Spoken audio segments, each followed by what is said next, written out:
Hello guys, welcome to Pakistani real reaction. तो कैसे हैं आप सब? मेरा नाम है मुदस्सिर। मैं हूं Bashar. So guys, ISRO will make India proud again. Get ready for December 30। हाँ? दिसंबर 30 को इसरो कुछ ऐसा करने लगा है कि पूरी दुनिया में इंडिया का नाम रोशन होगा और इंडिया को एक बार फिर से इसरो प्राउड फील कराने लगा। क्या होने लगा है? कोई स्पैडेक्स मिशन है। स्पैडेक्स मिशन। स्पैडेक्स। अब ये क्या है? कोई बहुत इंपॉर्टेंट मिशन है। प्रशांत धवन सर का वीडियो है। काउंट करते हैं, स्टार्ट।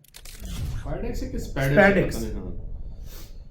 नमस्कार, वेलकम टू स्टडी IQ। मैं हूं Prashant Dhawan. Now over the years आप एक बात नोट करना कि इसरो ने ना सिर्फ साइंस एंड टेक्नोलॉजी में भारत को आगे बढ़ाया है, इंडिया की इमेज को इंप्रूव करने में भी इसरो का बहुत ही इंपॉर्टेंट रोल है। चाहे अमेरिकन हो, यूरोपियंस, चाइनीज, जापानीज, देखिए वहां पे वो लोग ये बात नोटिस नहीं करते कि IPL में कितनी वैल्यूएशन हो गई है या फिर कौन सा क्रिकेट का वर्ल्ड कप हमने जीत लिया। उन सब कंट्रीज ने एक बात नोट करी है कि इंडिया की इसरो आज के समय इतनी एडवांस हो चुकी है कि हम लोग मून पर रोवर उतार सकते हैं। India can reach the moon and India has reach the moon.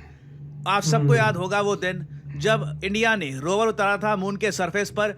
कुछ ही दिन पहले रशिया का मिशन फेल कर गया था। डर था एक बार को कि क्या हम यहाँ पर ये सब कर पाएंगे या नहीं कर पाएंगे, but we manage to win. और अब मैं आपको बता दूं, इसरो फिर से 30 दिसंबर को कुछ ऐसा करेगा कि इंडिया एक बहुत ही स्पेशल क्लब ऑफ कंट्रीज में शामिल हो जाएगा। जो इसरो देखिए करने वाला है 30 दिसंबर को, ये सिर्फ अब तक 3 देश कर पाए हैं, USA, रशिया, चाइना, और अब बहुत ही जल्द मोस्ट प्रोबेबली इंडिया भी यहाँ पर शामिल हो जाएगा। मैं यहाँ पे बात कर रहा हूँ इसरो के स्पैडेक्स मिशन के बारे में। आज के समय इस पर बहुत से आर्टिकल्स पब्लिश हो रहे हैं कि इसरो का जो स्पैडेक्स मिशन है ये 30 दिसंबर को लॉन्च किया जाएगा।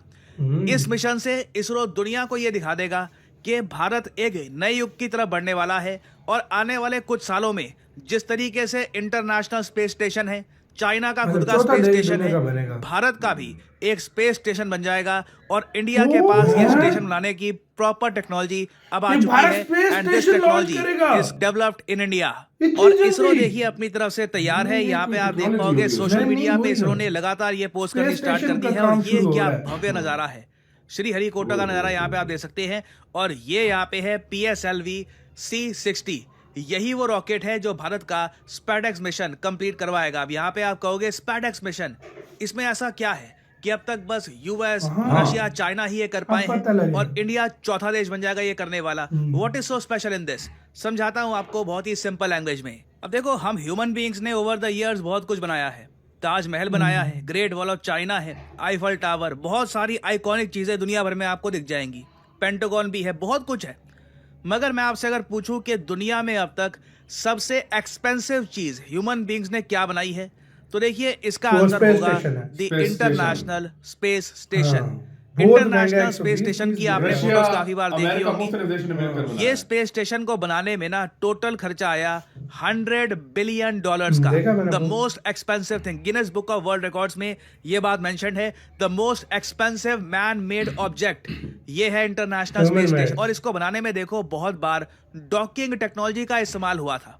ऐसा तो था नहीं कि पूरा जो बना हुआ इंटरनेशनल स्पेस स्टेशन है जो ह्यूमंगस है, सीधा धरती से एक बार ही हमने लॉन्च करके पहुंचा दिया। इंटरनेशनल स्पेस स्टेशन पार्ट्स में लॉन्च हुआ था। इधर आप देख पाओगे इंटरनेशनल स्पेस स्टेशन किस तरीके से बना। 1984 में डिसाइड किया गया कि US इसको फंड करेगा बाकी देशों के साथ।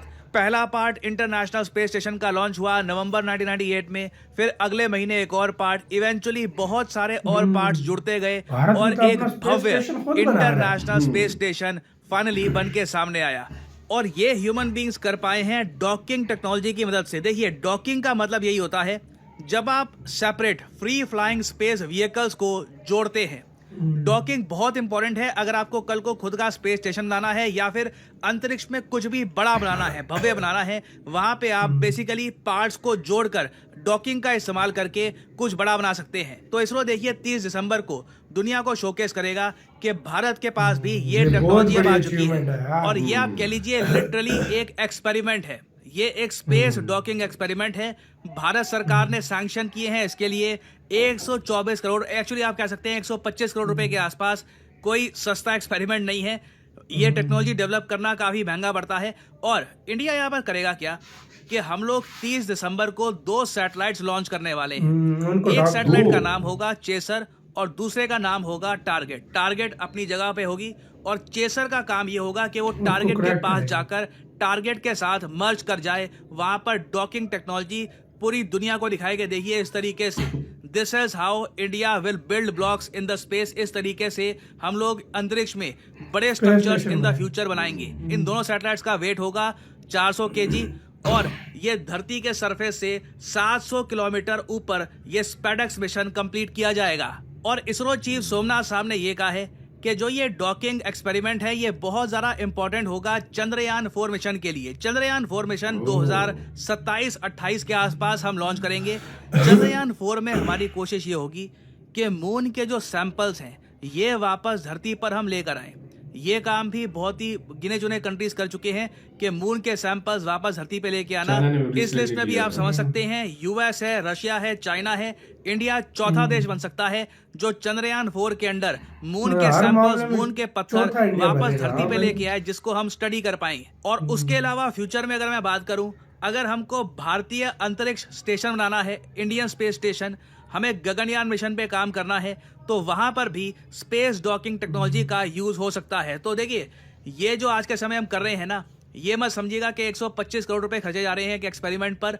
और एक्चुअली एक बार को आप कह सकते हैं जिस तरीके से इंडियन रुपी गिर रहा है तो डॉलर के हिसाब से जो ये अमाउंट है ये 125 करोड़ से ज्यादा, अब ये 135 करोड़ के आसपास पहुंच चुका है। But at the same time ISRO के चीफ ने रिसेंटली ये कहा था कि देश जब भी 1 रुपया खर्चता है ना इसरो पर, इसरो रिटर्न के रूप में 2.5 रुपीज वापस देता है, 2.5 रुपए वापस दे रहा है। तो आप अगर एक रिटर्न के पर्सपेक्टिव से भी देखिए ना, तो इसरो ना सिर्फ भारत का गौरव बढ़ा रहा है, भारत की जो प्राइड है इंटरनेशनली ये बढ़ा रहा है, साइंस एंड टेक्नोलॉजी को आगे बढ़ा रहा है, बट एज ए वेंचर भी आप अगर देखें तो एक बहुत ज्यादा प्रॉफिटेबल इन्वेस्टमेंट है इसरो में। तो तैयार हो जाइए 30 दिसंबर के लिए, आप सबको पता होगा मैं भी यहाँ पे स्टडी IQ में आपको मिलूंगा, प्रॉपरली इस टॉपिक को कवर करेंगे कि इंडिया किस तरीके से इतिहास रचेगा। After Russia, China, US, India बनेगा चौथा देश जो दुनिया को डॉकिंग टेक्नोलॉजी का डेमोन्स्ट्रेशन करके दिखाएगा। इसी के साथ यार वीडियो खत्म। यार इंडिया सच में बहुत आगे चला है। इंडिया ना, मैं इसलिए कह रहा हूँ इसरो ने वो काम ऐसे अब काम यूरोप नहीं कर सका, कोई नहीं कर सका, सिर्फ अमेरिका, रशिया, चीन ने जो काम और यही 4 पावरफुल कंट्रीज यही कर रही है, हर जगह पे यही 4 पावरफुल कंट्री। और आज से अगर देखा जाए 15 साल पहले, यकीन करो मैं आपको सच बता रहा हूँ, ये आपको भी पता होगा कि यूरोप हो गया और कंट्रीज सीरियसली लेते थे इसरो को। 10 साल पहले नहीं लेते थे भाई। अब इसरो अगर कोई मामूली सी भी सैटेलाइट भेजता है ना, तो वो कहते हैं कि यार इन्होंने कुछ जो है ना किया है, तो यार उसके ऊपर वो नजर होती है अपने आप में। डॉकिंग टेक्नोलॉजी ये पाकिस्तान जैसे, तुर्की जैसे, ये आम जो छोटे मोटे देश हैं ये सोच भी नहीं सकते। अरे यार हम तो सैटेलाइट अपने नहीं छोड़ सकते, वो तो दूर की बात है। ये चीज सोच भी नहीं सकते। भारत वो काम कर रहा है। यार आप लोगों को बहुत बहुत मुबारक हो। 30 तारीख को हम भी आएंगे, हम भी इसके ऊपर स्पेशल वीडियो लेकर आएंगे। आप लोगों को बहुत बहुत मुबारक हो। इंडिया दुनिया का चौथा देश बनने वाला ये जो है ना। तो गाइस क्या कहना है, अपनी राय बताना, किस किस को प्राउड फील हो रहा है कमेंट में बताओ। अपना बहुत ज्यादा ख्याल रखना।